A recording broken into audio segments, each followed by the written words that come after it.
Polisi patwal naik moge BMW terjatuh saat kawal Presiden Joko Widodo di Temanggung, Jawa Tengah. Video itu puna langsung menjadi viral seusai diunggah di beberapa media sosial. Video tersebut diupload pada Sabtu, tanggal 18 Desember tahun 2021.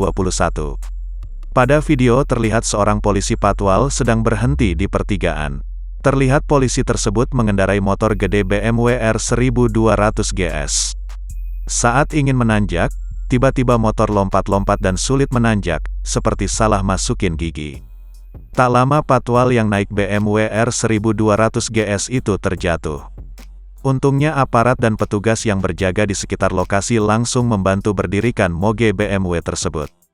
Dikutip dari keterangan, peristiwa itu terjadi di Temanggung pada Selasa, tanggal 14 Desember tahun 2021 lalu. Saat itu petugas sedang mengawal Presiden Jokowi. Lokasi detailnya, di pertigaan Kuagean masuk kawasan Desa Genting Sari, Kecamatan Bansari, Kabupaten Temanggung, Jawa Tengah. Video tersebut mengundang berbagai reaksi dari netizen di kolom komentar.